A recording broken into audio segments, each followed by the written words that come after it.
کہ عورتوں کا چہرہ طشت سے زیادہ خوبصورت، اس کے اندر شرم و حیا کا ہونا یہ شہد سے زیادہ میٹھا، لیکن عورتوں کو غیر کی نظروں سے بچنا یہ بال سے زیادہ باریک ہے۔ تو سیدہ خاتون جنت کے اس مفہوم پر شریعت نے یہ فیصلہ سنایا کہ اب شریعت اسلامی میں وہی عورت ولیہ ہو سکتی ہے جو غیر کی نظروں سے بچ کر زندگی گزارے، سنت و شریعت کے آئینے میں جن کی زندگی گزرے۔ سیدہ خاتون جنت وہ خاتون ہے کہ جن سے فرشتوں کو بھی حیا آتی تھی، فرشتے بھی در نبی میں بغیر اجازت کے نہیں آتے۔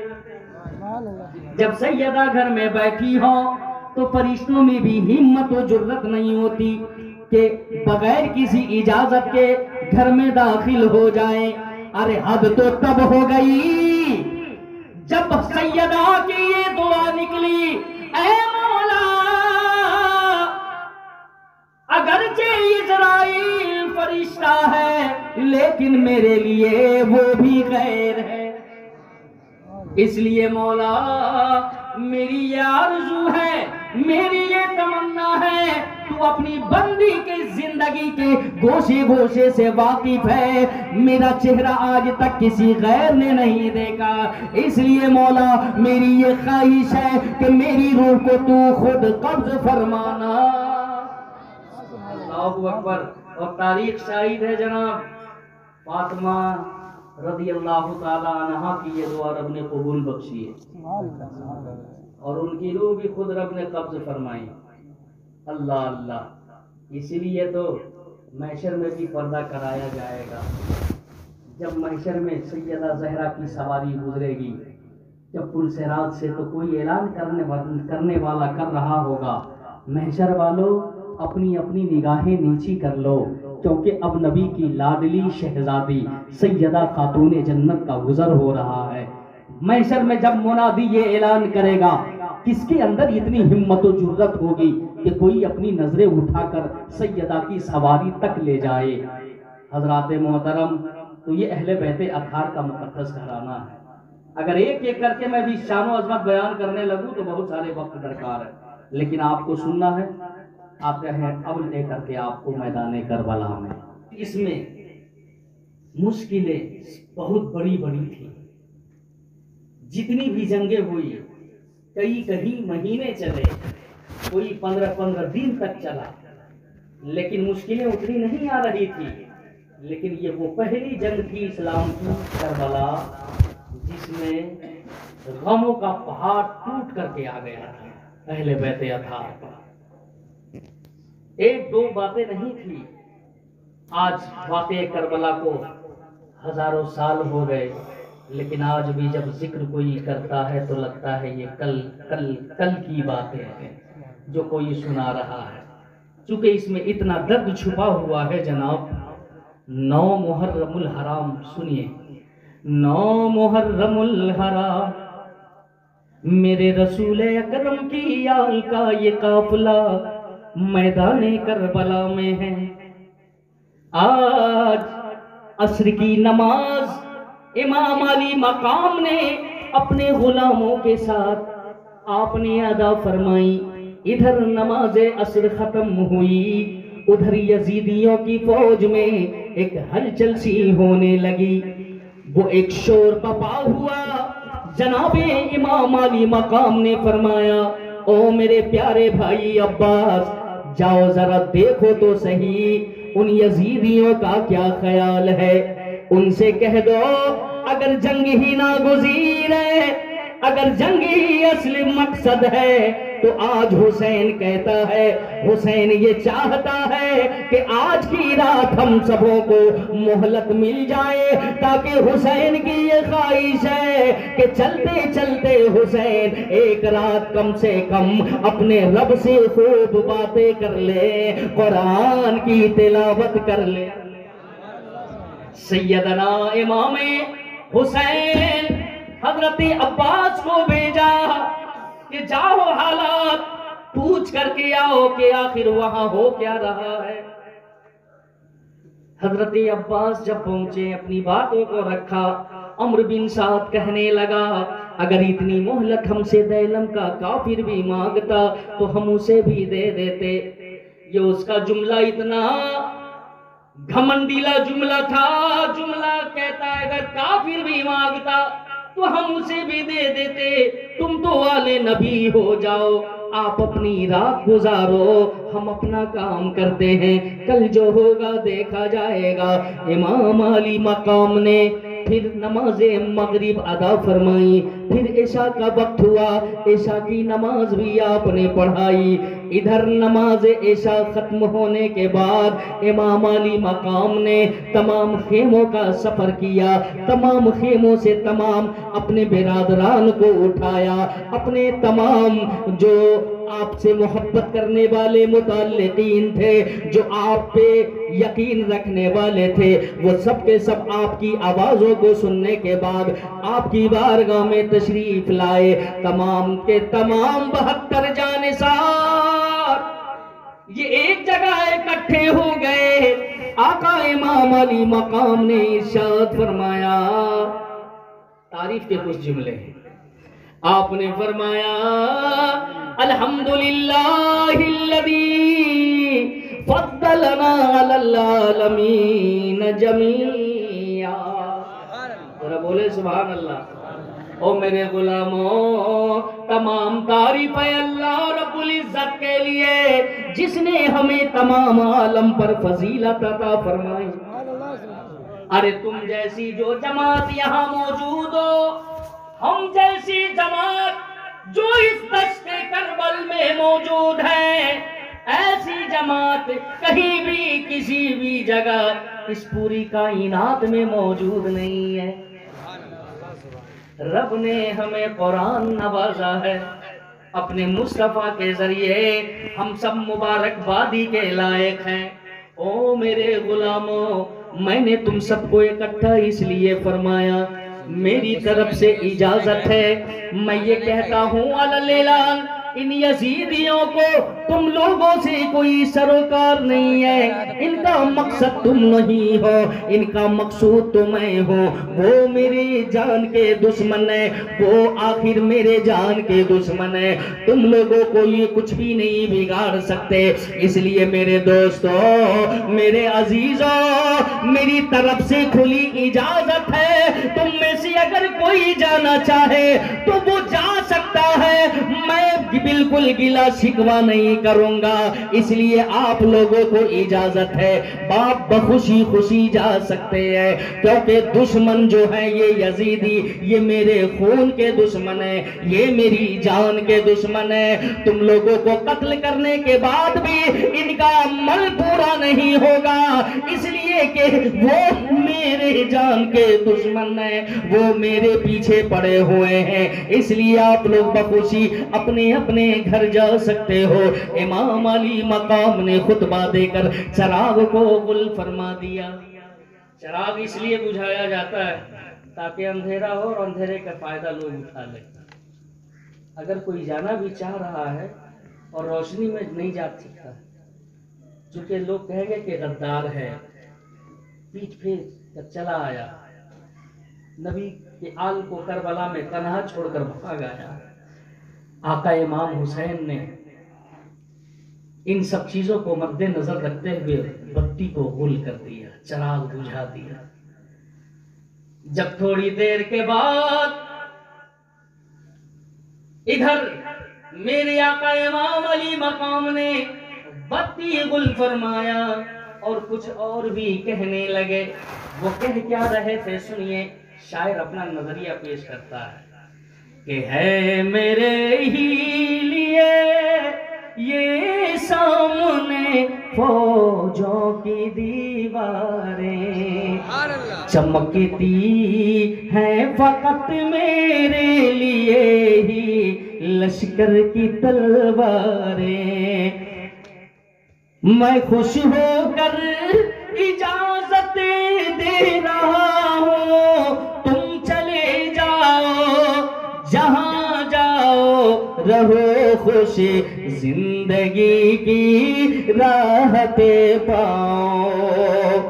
مجھے رہنے دو جو رو جبر کی خون خونی ہواؤں میں خود آیا ہوں میرے دوستو خونی بلاؤں میں، چلے جاؤ بلائیں کربل میں لاکھ آئیں گی، دعائیں ابن حیدر کی تمہارے ساتھ جائیں گے۔ امام علی مقام نے چراغ کو گل فرما دیا، جب تھوڑی دیر گزری ہچکیوں اور سسکیوں کی مجمع سے آواز بلند ہو رہی تھی، گویا عاشقوں کا ہجوم وہاں سے اٹھ کر گیا نہیں تھا، بلکہ وہ اس طریقے سے کچھ کہہ رہے تھے، کہا رو کر محمد کے غلاموں نے نواسے سے، کئی دل کے پیاسوں نے کئی دل کے پیاسوں سے، ہمارے آقا و مولا ہمیں بھی پاس رہنے دو، ہمیں بھی ظلم کی شمشیر کا ہر وارث رہنے دو، جہاں کی عظمتوں میں شاہ والا، جہاں کی ظلمتوں میں شاہ والا، روشنی تم ہو ہماری موت بھی تم ہو، ہماری زندگی تم ہو، تمہیں جب دیکھ لیتے ہیں نبی کی دید ہوتی ہے، زیارت سے تمہاری عاشقوں کی عید ہوتی ہے۔ جب یہ جذبہ امام علی مقام نے اپنے غلاموں کا دیکھا، آپ کا دل بڑا ہوا، آپ نے ایک جملہ ارشاد فرمایا، اس دشت کربل میں یہ زہرا کا غریب بچہ اس وقت تجھے کیا دے سکتا ہے، بس وہ اتنا تمہیں کہہ سکتا ہے، اجرکم علی اللہ، او زہرا کے لال کی وفاشیاروں، اللہ تعالیٰ تم لوگوں کو ان وفاؤں کا بدلہ اچھا عطا فرمائے۔ اللہ اکبر۔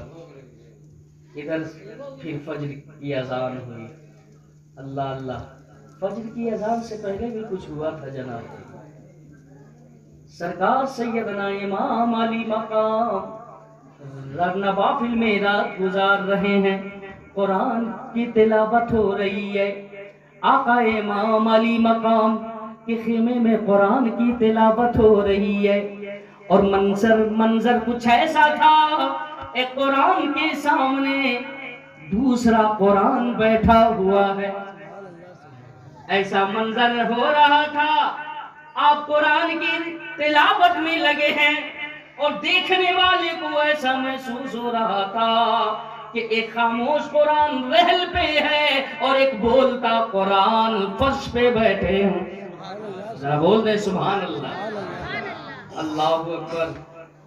قرآن کی تلاوت کرتے کرتے تھوڑی دیر آنکھ لگ گئی، آنکھ لگی، ادھر امام علی مقام کے خواب میں میرے نبی تشریف لے آئے، آقا کی جلوہ گری ہوئی، مشامیں جہاں معطر ہونے لگی، امام علی مقام نے دیکھا کہ میرے نانا جان آئے ہیں، وہ کچھ دعا فرما رہے ہیں، اے مولا حسین کو راضی فرما، حسین کو صبر بھی عطا فرمانا، حسین کو اجر بھی عطا فرما، حسین کو صبر بھی عطا فرما۔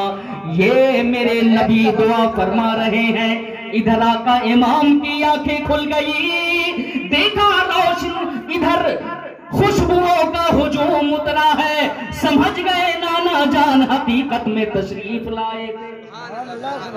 آپ امام علی مقام کی بھی آنکھیں بھر گئی، اور آپ یہ جملہ فرماتے ہوئے اٹھے، اے مولا حسین سے بھی راضی ہو جا، اور حسین کے نانے کو بھی راضی فرما، حسین سے بھی راضی ہو جا، حسین کے نانا کو بھی راضی فرمانا۔ ادھر پھر فجر کی آذان ہوئی، میدان کربلا میں فجر کی 10ویں محرم کی فجر کی آذان۔ اللہ اللہ، یہ وہ دن شروع ہو رہا ہے جس دن حق و باطل کا فیصلہ ہونا ہے۔ یہ وہ تاریخ رقم ہونے والی دن تھی کہ جناب اچھوں کے دل دہلنے والے تھے، لیکن سنیے کیا ہوتا ہے، قدرت کو تو کچھ اور منظور تھا، ورنہ حقیقت تو یہ ہے علی کا گھر بھی کیا گھر ہے کہ جس گھر کا ہر ایک بچہ جسے دیکھو وہی شیر خدا معلوم ہوتا ہے۔ ورنہ ہوتا تو کچھ اور، لیکن رب کو تو کچھ اور منظور تھا۔ ارے جب اسماعیل کی ایڑیوں سے زمزم نکل سکتا ہے تو جناب اصغر کی ایڑیاں کیا زمزم نہیں نکال سکتی تھی؟ بالکل نکل سکتی تھی۔